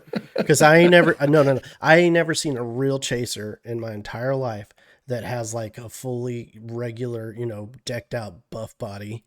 They're all like dad bods, and I mean, let's be honest. We eat Casey's pizza. Give me a couple and months. energy Give me a drinks. couple months. I'm working on it. We eat Casey's pizza and drink energy drinks. All right. Yeah. Yeah. That's something I actually changed now. I do my chasecation and I actually manage to eat well, but that means like I'm constantly eating like vegetables, nuts, and whatever, like never fast food during my whole trip. It's kind of hard because sometimes you just see that truck stop food and you're like, ah. And it's kind of like the only option you really have out on the road either. Yeah, so that's why like we go to Walmart and we get a bunch of provisions and just pack the car and like, okay, we're good. Exactly. So a question from Miss V, Dominator, Lucy Pancakes, and some others that I've seen. They want to know if you plan on putting any content creators in the game. As like we did before, you mean? Like character models. Oh, good question. That's expensive. Yeah. Every character is very expensive to do because we want a certain level of quality, believe it or not, because when you're in darkness right now, the hair is glowing. But yeah, I swear they can look good. And but then you want every customizable item to fit, so it's hard work and it's expensive. I'm never gonna say never, but it's also it's a Pandora box also. No, not what I meant. Yeah. Miss V, like straight, you're like, are you you talking about like talking- logos, like more are you logos talking on logos the in the game? vehicles? Decals and stuff like that. Yeah, I think it's what Miss V means. We've been adding some in the past. We're gonna keep doing it for sure. We also want to have a official way of having people request it, but we haven't have time to set it up because you want to. It's really weird to deal with that. Like, okay, who can you say yes to, and who can you say no, and then how can people request it? It needs to be clear. There need to be like a a clear way of like, okay, we need, if you want your logo in the game, we need that and that and that from you. Just like when you're trying to be a partner on Twitch, you have a checklist of things to do, right? Yeah. So there's probably going to be something like that in the future, but right now we're like, oh damn, I don't know how to deal with this at the moment. So it's more like, okay, Queso played the game. We try to do a little troll when he played the game a second time. So we add the logo and try to make jokes that the car is a bit heavier when you place this. Oh God. Oh God. And Are I you saying I'm apologize that fat? I apologize that I'm turning off my camera sometimes. I'm also trying to eat my dinner at the same time. So apologies there. Okay, I think I get when we've Miss been V. doing it with people that have like consistent streaming with a quite high amount of viewers, and that we know they want to keep playing. Now there's a lot of time where I'm like, wow, these guys are so cool. They keep playing it. At some point, I think we could do something like that. Just like I already told you, like Roll Force it's starting to look really good in my head. So maybe we can do that. But it's also time. It's also like in my days where I work with Matt and we're trying to fix bugs for the 0.2.3 version that's coming up, or like and integrate scenarios. I'm like, okay, I'll do new decals later because Yeah, no, I would rather have the other stuff first before Yeah. the Roll Force logo gets in the game. I would rather yeah. play the content, play the Yeah. the storm chasing content more than just seeing that logo in the game itself. I am Because believe it or 100% not, on it's board on it's that. kind of hard work to integrate new decals and stuff like that. So Yeah. try to do it in bulk. Yeah, hence why I haven't even said anything since I asked about mine. I think it was like what, last year, and I'm just sitting there going, you know what? I have the patience of a saint. I can wait until whenever. I can wait till the sun goes out. So it's like, just give me more content of the game. I'm just keep playing this on my channel because I love it too much. Yeah, It's I too mean, much. It's too fun. It's so and fun. I play it with you guys. I play it with a bunch of people that you keep mentioning with the questions tonight, and it's like they're our friends now. Dom is our friend, Lucy is our friend, Miss V. They're all like, we play with them like almost every night now, you know. Mhm. So at some point we're just gonna do a batch where like, okay, these guys are just always there. They love the game. They're part of the community. So never say never. Yeah. And let's face it, it's a wonderful community. The community that has grown since the beginning of this game coming out in early access. It's been nothing but positivity. And to everybody who's here for us tonight, hanging out here with me, with Fraggy, with Mark, with Hice, thank you guys so much for being here. You're all amazing. Appreciate it. I'm happy to be Yeah. here. Oh yeah, 100%.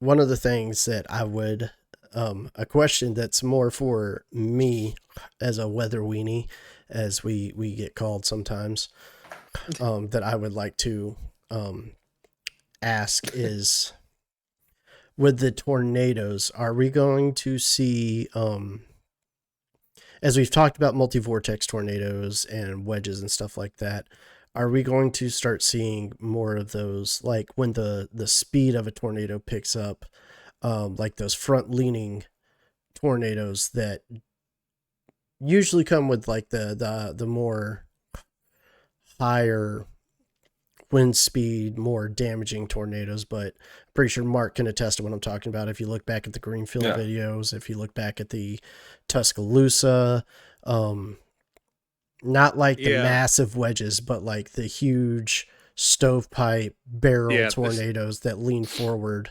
because Yeah, the they're ones just, that are coming in like 35 to 45 degree angles, going like 50 to 60 miles per hour at you. yeah.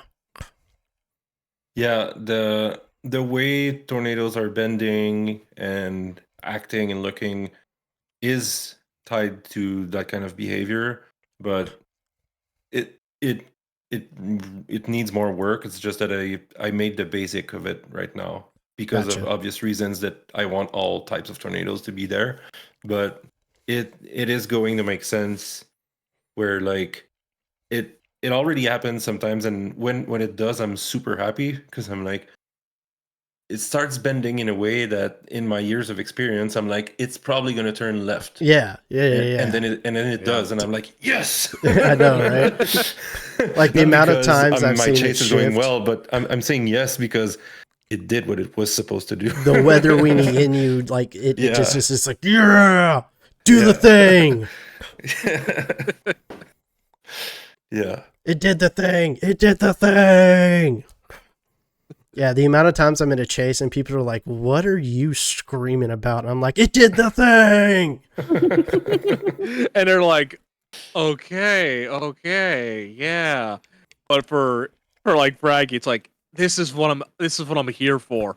It's the being like an actual weather event that we see out in real life. And who doesn't love seeing that in a game? Yeah. Oh yeah, 100%. So a question that was brought up earlier that I totally forgot about, kind of skipped over. It was brought up before Mark joined us in the chat, and when we were starting the stream up, with there being a coastline to the south, are we going to look at some possible like small hurricane type scenarios popping up off the coast that are bringing in their squall lines? There could be hurricane related scenarios if we run a model of it and it spawns the supercells associated with the bands that are usually on the eastern side of it, right? That could happen, but you probably won't see an entire hurricane because it's too large to fit on the map. But yeah, it all depends on, like, I'm probably gonna try it this year, like next decent. Well, I could do a because wasn't it event. Milton recently? Hurricane Milton, I think was it the 144 tornadoes in Florida alone? All the tornadoes in Florida. Yeah. I could try this one because I think models were pretty good at forecasting a tornadic event there, if I remember correctly. I'm just saying, I think like everyone was saying there's going to be tornadoes there. I'm also saying that it'd be pretty cool if we had a scenario like that, seeing the hurricane hunters flying overhead. That would be pretty cool. Yeah. So, because we could probably see like a scenario like that in the future, I guess we can say there's also a chance of water spouts then in the future then as well. Mm-hmm.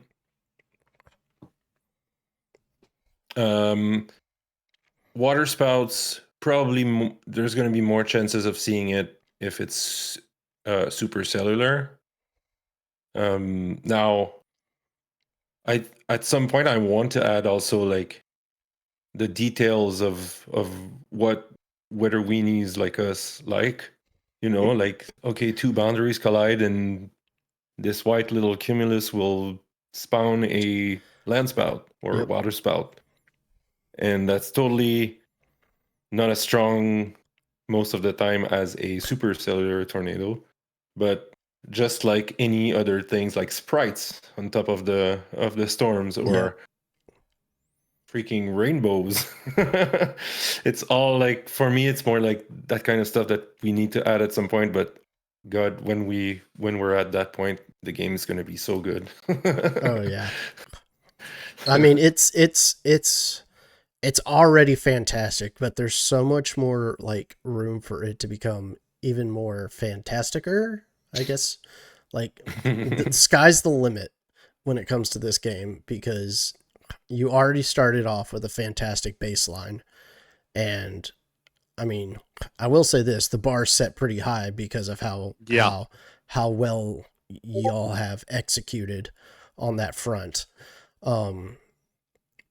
But there's so much potential there that I think that this game could explode like crazy. I think that you've also made it to where people who weren't weather weenies before are now weather weenies, or people who are weather weenies. I've seen a couple people now like start looking at actual real life radar because they played Outbreak. Yeah. And I'm like, wow, I'd never expected that kind of thing to happen, because usually when you're a weather weenie, and I'm saying this with all my love because I'm one, but when you're a weather nerd, you're part of a one of a kind group of Yep. people, right? Mm-hmm. And other people are not really interested into that, and they're more like, why the hell are you like watching radar for an entire night, right? Why not? And then they start, some of people like that I thought would never want to do something like that, they started playing Outbreak and then getting to understand what they were seeing. And then I see them sending me radar pictures after, and they're like, "Ah, look at this storm that I found in Alabama," and like, oh damn, this guy is sending me radar pictures. Mhm. So it's crazy. It's the good stuff. Yeah. And that's the community growing, you know. That's what Yeah. Yeah. that's what I love to see. Like I told this to Hice, and I think I've said it to Mark too. When I started streaming this game, I'm not doing it for myself. I'm doing it to grow the community, because I want more people interested in the game, interested in the community, interested in weather, and that's been the whole big like point for me, is Yep. having more people, like bring them all together, because the amount of people that I also see stream this game that don't even know that we have a Discord. I have followed every single Outbreak streamer I have seen. Like they could be playing it one time, you know, this is the first time they play, and they're like, oh, I'm going to pick up this game and I'm going to stream it. And then boom, they're in the Discord and they're part of the community almost instantly. Mhm. Like that. And that's just like one of the big things, is like how quickly we can grow. We've been able to grow this community from not just from when I started, because compared to a lot of other people here, I'm relatively new. You know, I had to wait for the game to go on sale. My family's planning on moving soon, stuff like that. So I had to wait for the game to go on sale. I've been wanting it, but as soon as I got my chance when it went on sale on Steam, I picked it up immediately. I was able to join the Discord. I think I got like 2 chases in. I joined the Discord because I followed you on X, formerly Twitter, and everybody's been extremely, and like they embraced me like crazy. They just, it's been nothing but love, not just for me, but for everybody who shows up. The Yeah, community is just so good when it comes to that. we've put a lot of work on trying to have a community that's anything but toxic. So I think it shows when you start playing the game and you start interacting with people. There's always the bad apples, but it's just life. Yeah. But Yeah. there's mostly a very, very nice community. And I mean, I said it before, I play with Hice a bunch of times in a week, and with everyone in your chat right now. Lucy, Dominator, Taco is here. I mean, we're a group of friends now. So it's kind of Pretty cool, much. you know. I love you Yeah. guys. we all love you, Oh my god. but Bro, they are yeah. going ham in Hice's chat right What's now. going on? Yeah, they are. I received a gifted sub I from forgot to Lucy, name and, Kimberly as well. Thank Yas you, is thank here. you. But Everyone's yeah, here. I mean, even with people like me who were weather weenies when I was a kid, like Yeah. I left that because my ADHD basically took me into a different direction because I couldn't focus. Yeah. But if I see this game, I was like, huh, I remember storm chasing. I watched a lot of videos on that, studied a lot about it when I was a kid. And just playing the game, it like reawoke that part of me. I'm like, okay, I'm getting back into this fully. I'm playing this. I'm studying maps again. I love this. It's too much fun. Yeah, it's I remember growing up watching Storm Stories on the Weather Channel. Mhm. If y'all had that with Jim Cantori. Yeah. And I think my biggest aha moment was when I met Jim Cantori in real life. Great guy. Absolutely shredded. Don't ever challenge that man to a fight. You will lose. He is absolutely shredded. And that's when I realized that, you know, weather is going to be my niche. I mean, I work in IT, but I also, like I said, I storm chase for National Weather Service, and it's because I met him that gave me the want to do that. But because of that, you know, like I've met so many good people. I've met all the other storm chasers out there, Freddie McKinney, TRX, all these guys. I would love to meet Mark on a chase. Heck, I would love to go take Mark on a Probably chase gonna down see here me in, one at some point. Last year, I had a OUTBRK logo made of blue masking tape on the vehicle, and it was a real joke because I just would keep driving around chasing storms, seeing tornadoes. We got to and get you people were that like- neon light, that OUTBRK neon light I designed.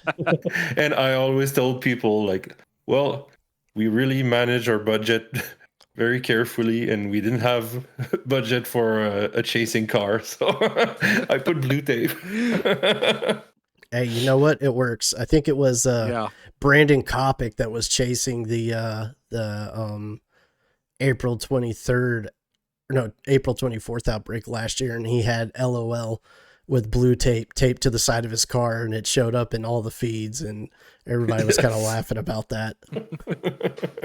Yeah, we kind of made fun of that as well. So it's just, well, here's the OUTBRK logo. Hey, you know what? It works. If y'all had Yeah. a magnet with that, I would 100% put that on my car while chasing. Heck, I just put it on my vehicle just for the hell of it, just drive around town, but basically promoting the game. So, do we have any more questions for Hice and Marc? Everybody in the chat? Yeah, right now I think it's turning into a giant "I love you guys" fest in the chat.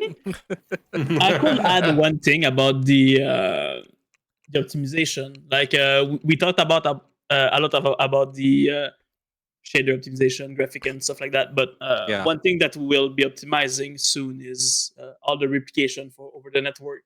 So when you're driving the car, like right now, the passenger is stuttering a little bit when the car is turning and stuff like that. That will become a lot more smooth and Nice. will improve everything network related. Oh, animations as well. Like, Yeah, animation Oh, for the nice. character and being able to see where the head. passenger are looking in the car. So if you're looking to your friend, you will know and point with your finger and stuff like that. So that will be really cool. All right. Okay. We have a couple here now. Yeah. Um, Last minute questions. yeah. So my mod, Ballsy Enigma, wants to know, when can there be pet companions? Yuki. Yuki will be added as a dashboard. No, passenger princess. Come on, Yuki, passenger princess. I always said that I want at some point to have like pets that follow you around. But it's really optional, I will say. Like, I see it more like as a very cosmetic item that probably is going to come later at some point. But when, I would say yes.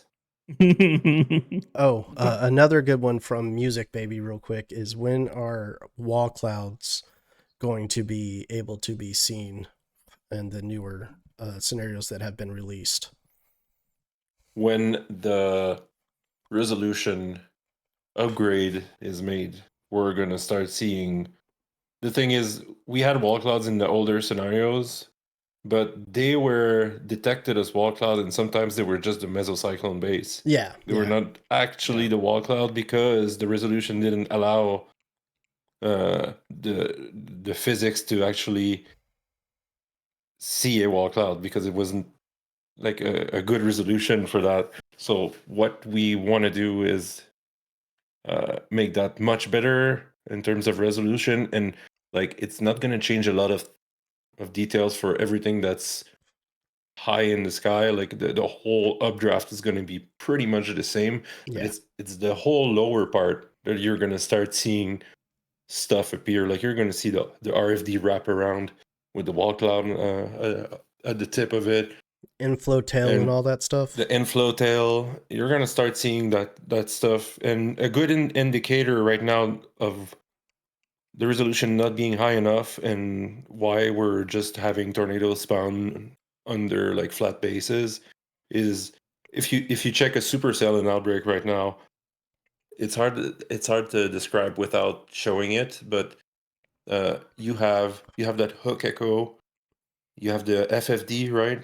Yeah. And then the inflow notch where it's supposed to be completely free of any precipitation right now is filled with like a gradient of rain, right? Mm-hmm. And that's caused by the resolution not being good enough to resolve that the inflow actually eliminates precipitation from that area and makes a little plume of like rain-free.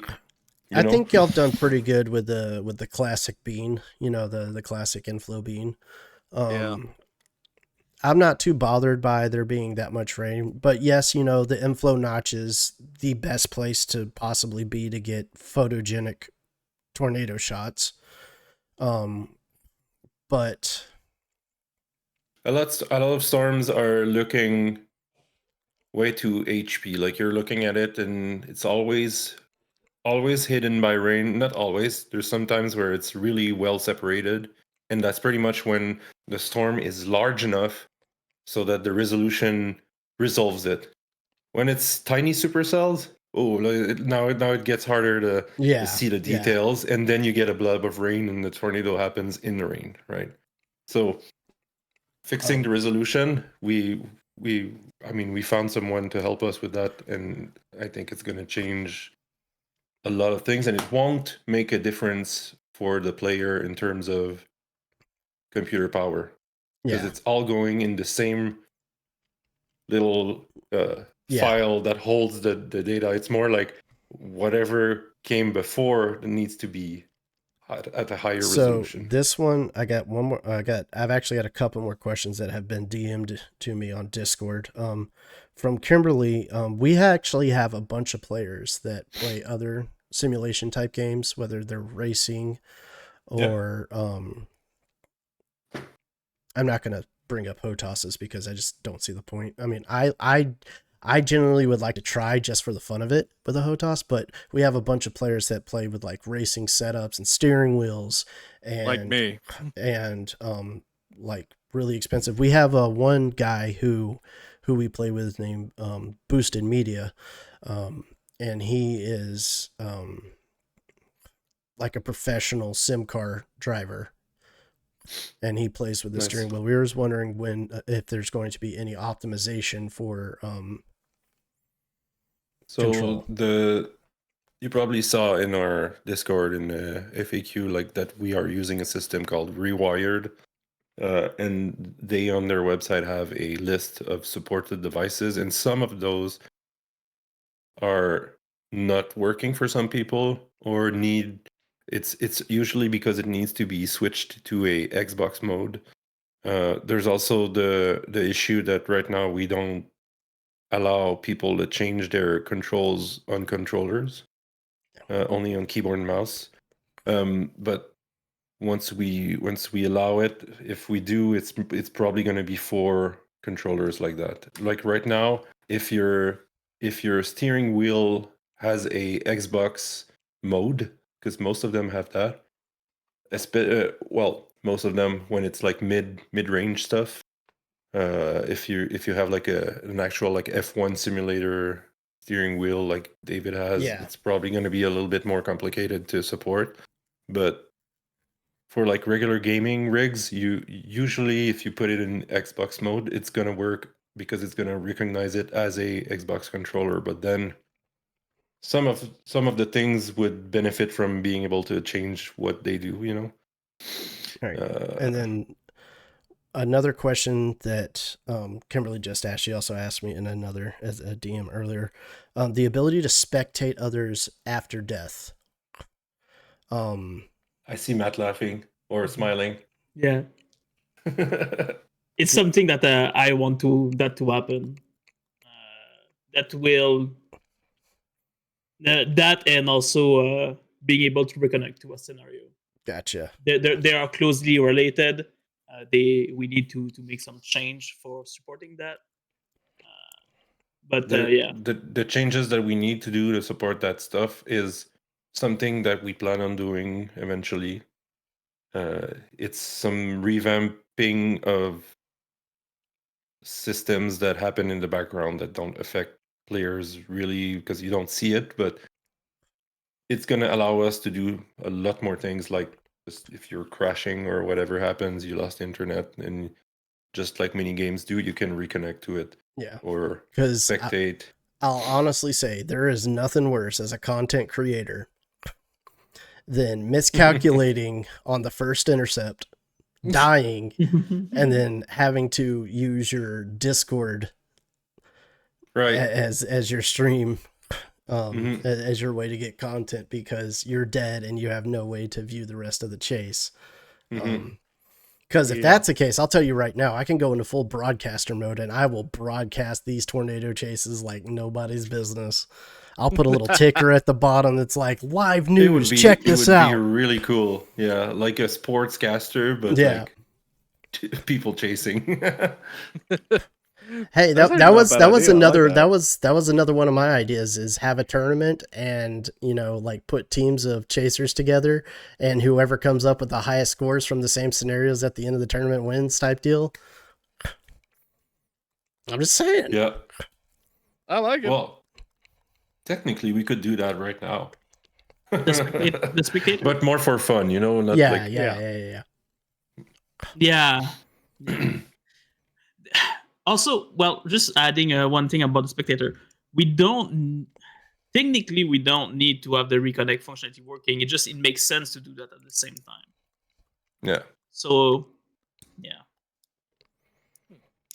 But also the reconnection thing that you brought up is also really good because the amount of times that we have to back out because somebody lost connection so that we can, because you feel bad when you're playing 8 people, somebody disconnects and then they have to sit out because you got a 45-minute F5 chase and you're like, okay, let's back out and pick them back up. The ability to reconnect would be absolutely 100% helpful. Another question, and I'm going to make this one my last question, is for the Dominator. Is there going to be a threshold on that? I know the real life threshold, as said by Reed Timmer, was 300 mile per hour winds. I'm not sure if I believe that, but are we going to ever put a threshold on it to where I'm not sure they actually tested it. Yeah, I don't think they have either. Yeah. I think that's just what his calculations are. Yeah. I think we're going to know one day, and if we know, it's going to be tragic. Yeah. But right now there is no threshold where you can.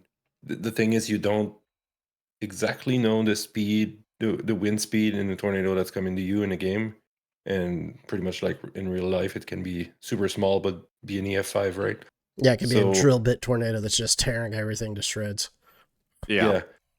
So having a quote unquote completely random thing kill you because you had no control over it feels, in terms of video game design, a bit weird.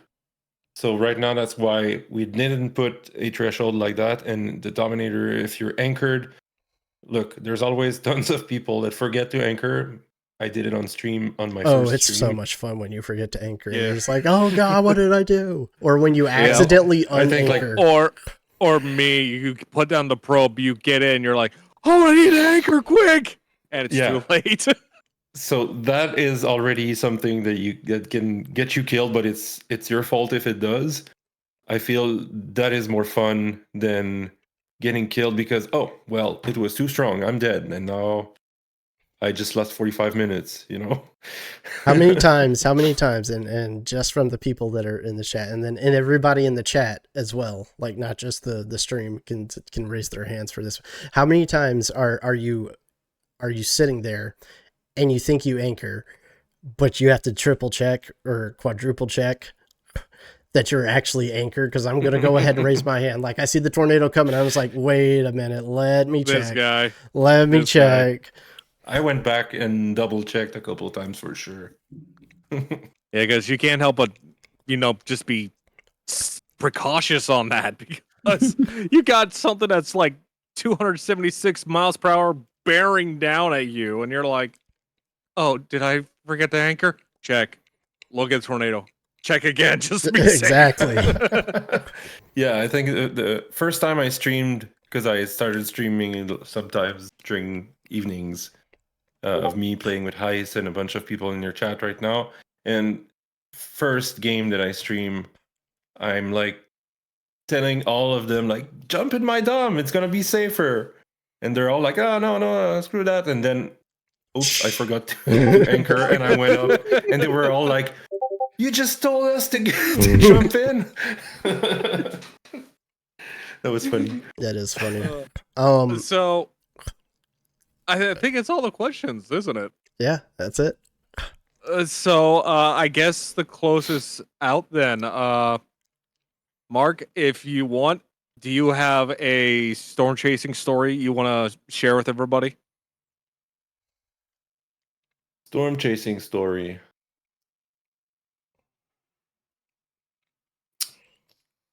Trying to think of something funny, but nothing comes up. Well, it doesn't have to be funny. It could be like from like one of your most recent chases, like yeah, last year it was like visually I look back at the video and it's not like the craziest tornado you've ever seen, but it was probably my most successful intercept personally. We were waiting for that storm to develop, just like we do in Outbreak sometimes, where like there's a base, there's stuff happening, and you just don't know if it's going to happen. You're starting to lose faith a little bit, and then wind kicks in, like behind you, and you're like, oh, I think something's happening. It's like when tornado genesis is about to happen, you there is something that's hard to describe. Like you can actually feel it pump all the energy, like if you're looking towards it, it's going to be like coming from behind you, like in full force, and you're going to start seeing the trees like, oh, okay, something's happening. And then we just moved to get right where the hook was, but still nothing really visible. And then we started seeing the funnel come down, but like we were like a corner away, and it just dropped in the field, partly condensed, like some of them happened in the game, and we literally had to back up a couple yards because it was going to cross the road at the corner that we were sitting in. I was outside. I was like, holy, and then oh shit, we need to go back, and then we just went reverse a little bit, let it pass, and then kept going behind it as it was like in this beautiful field of whatever. That it was seriously amazing because of the proximity. I think you need years of experience to get that close to a tornado and navigate with it. And you can see it right now in the States when you're storm chasing, because there is a traffic problem. There is a traffic problem, and now only the most experienced ones are where they need to be before the whole train arrives, and that's because they are capable of staying closer to where it's going to happen, because everybody else needs to be safe and whatever. So when you're able to gauge and stay safe without being too far, then you're almost like alone with the tornado, and you're almost shaking hands with it, and it's amazing. I'll say this real quick on that note, and I've said this in the chat, and I've said it in game.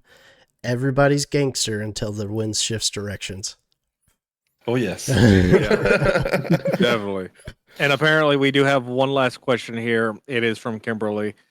They want to know: is it possible to have a GPS navigation system in the game eventually? Like, you're able to drop the current marker on the map, and it gives you like a line on the mini map and provides icon indicators on the UI as you go.